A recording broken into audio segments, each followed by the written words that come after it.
ശ്രീമന്നാരായണീയം 59-ാം ദശകം. ശ്രീകൃഷ്ണൻ്റെ വേണുനാദം. ഗോപനാരിമാരുടെ അനുരാഗാങ്കുരവും മോക്ഷമാർഗലബ്ധിയും ഈ ദശകത്തിൽ പ്രതിപാദിക്കുന്നു. ത്വദ്പൂർണവകളായ കോമളം പ്രേമദോഹനമശേഷമോഹനം ബ്രഹ്മതത്വപരചിന്മുദാത്മകം വീക്ഷ്യ സമ്മുമുഹുരന്വഹം സ്ത്രീയ. പുതുതായി വിടർന്ന കായാമ്പൂ പോലെ കോമളവും പ്രേമോദ്ദീപകവും സർവജനമോഹനവുമായ അങ്ങയുടെ ശരീരമാകുന്ന ചിദാനന്ദ ബ്രഹ്മസ്വരൂപം നിത്യവും കണ്ട ഗോപസ്ത്രീകൾ അതിൽ വശീകൃതരായിത്തീർന്നു. മന്മനോന്മഥിതമാനസാക്രമ തദ്വിലോകനരതാസ്തതസ്തത ഗോപികാസ്തവനസേഹിരേ ഹരേ കാനനോപഗതിമഭ്യഹർമുഖേ. അല്ലയോ മനോഹരനായ ഭഗവാനെ, ക്രമേണ മന്മഥ പീഡിതമായ മനസ്സോടു കൂടിയവരും സദാ അങ്ങയെ കാണുവാൻ ആസക്തിയുള്ളവരുമായ ഗോപനാരിമാർ പ്രഭാതത്തിൽ അങ്ങ് വൃന്ദാവനത്തിൽ പോകുന്നതിനെ പോലും സഹിച്ചില്ല.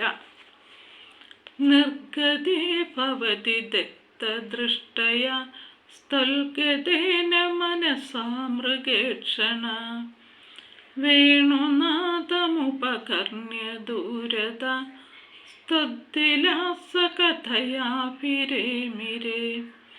ദിവസവും വൃന്ദാവനത്തിൽ പോകുന്ന അങ്ങയിൽ ദൃഷ്ടി പതിപ്പിച്ചുകൊണ്ട് ആ മാൻകണ്ണിമാർ അങ്ങയിൽ ലയിച്ച മനസ്സോടുകൂടി സ്ഥിതി ചെയ്തിരുന്നു. അകലെ നിന്നും വേണുനാദം കേട്ട് അങ്ങയുടെ ലീലാവിനോദങ്ങൾ വിസ്തരിച്ച് പറഞ്ഞ് ആനന്ദം കൊണ്ടിരുന്നു. കാനനാന്തമിതവാൻ ഭവാനപി സ്നിഗ്ധപാദപതലേ മനോരമേ വ്യത്യയാകലിതപാദമാസ്ഥിത പ്രത്യപൂരയത വേണുനാളികാം. വൃന്ദാവനത്തിലെത്തിച്ചേർന്ന അങ്ങ് മനോഹരവും കുളിർമയുള്ളതുമായ വൃക്ഷച്ചുവട്ടിൽ കാലുകൾ പിണച്ചു നിന്നുകൊണ്ട് വേണുനാളത്തിൽ ശ്വാസം നിറച്ച് നാദമുണ്ടാക്കി. മാരബാണധുതകേചരീകുലം നിർവികാര പശുപക്ഷിമണ്ഡലം ദ്രാവണം ച ദുഷതാമപി പ്രഭോ താവകം വ്യജനി വേണുകൂജിതം. ഹേ പ്രഭോ, അങ്ങയുടെ മുരളീനാദം കേട്ട് ആകാശചാരിണികളായ അപ്സരസുകൾ മാരബാണബാധയാൽ ഖിന്നരായി ഭവിച്ചു. മൃഗപക്ഷിമണ്ഡലം വിഹാരവിഹീനതയോടെ സ്തംഭിച്ചു നിന്നു. ശിലകൾക്ക് പോലും ആർദ്രതയുണ്ടായി. വേണുരന്ധ്രതരളാങ്കുലീദളം താളസഞ്ചലിത പാദപല്ലവം തൽസ്ഥിതം തവ പരോക്ഷമപ്യഹോ സംവിചിന്യമുഹുർപ്രജാങ്കന. മുരളിയുടെ ദ്വാരങ്ങളിൽ ചലിച്ചുകൊണ്ടിരിക്കുന്ന തളിർ വിരലുകളോട് കൂടിയതും താളാനുസൃതം ഇളകിക്കൊണ്ടിരിക്കുന്ന കാൽത്തളിരോട് കൂടിയതുമായ അങ്ങയുടെ ആ സമയത്തെ സ്ഥിതി പരോക്ഷ രൂപത്തിലാണെങ്കിലും ഭാവനയിൽ ദർശിച്ചു കണ്ട ഗോപിനാരിമാർ മോഹപരവശകളായി ഭവിച്ചു. നിർവിശങ്കഭവദംഗദർശനി ഖേചരീ ഖഗമൃഗാൻ പശൂനപി തൽപദപ്രണയികാനനഞ്ചതാ ധന്യധന്യമിതി നന്വമാനയൻ.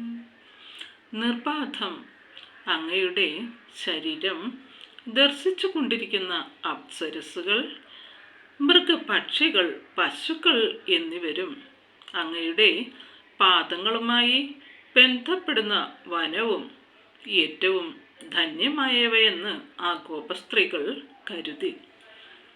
ആപിപേയമധരാമൃതം കഥ വേണുഭുക്തരസശേഷമേകദാ ദൂരദോബതകൃതം ദുരാശയേ ത്യാകുലാമുഹിരിമാസമാമുഹൻ.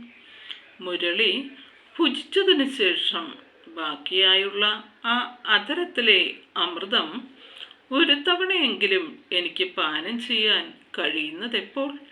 ഇത് അസാധ്യമാണ്, കഷ്ടം, അത്യാഗ്രഹം കൊണ്ട് ഫലമില്ല എന്നിപ്രകാരം ചിന്തിച്ച് ദുഃഖാകുലരായ ഗോപസ്ത്രീകൾ കൂടുതൽ കൂടുതൽ മോഹപരവശകളായി ഭവിച്ചു. പ്രത്യഹഞ്ച പുനരിത്തമങ്കന ചിത്തയോനിജനിതാദനുഗ്രഹാൽ ബദ്ധരാഗവിവശാസ്ത്വയി പ്രഭോ നിത്യമാപുരിഹ കൃത്യമൂഢത.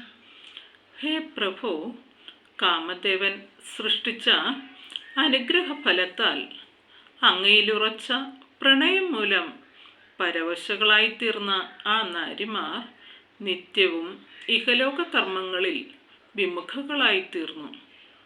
രാഗസ്താവജ്ഞായതേ ഹി സ്വഭാവാത് മോക്ഷോപായോ യജ്ഞദാസ്യാന്നവാസ്യാൽ താസ്വാന്തേകം തദ്ദയം ലബ്ധമാസീത് ഭാഗ്യം ഭാഗ്യം പാഹി മാം മാരുതേശ. അനുരാഗം സ്വാഭാവികമായി തന്നെ സംഭവിക്കുന്നതാണ്. മോക്ഷമാർഗമാകട്ടെ വളരെ യത്നം ചെയ്തതിന് ശേഷം സംഭവിച്ചുവെന്നും ഇല്ലെന്നും വരാം. ഗോപനാരിമാർക്ക് അനുരാഗവും സായുജ്യമാർഗവും ഒന്നിച്ചു ലഭിച്ചു. എന്ത് ഭാഗ്യം അല്ലയോ ഗുരുവായൂരപ്പ, എന്നെ രക്ഷിക്കണമേ. ശ്രീഹരേ നമഃ.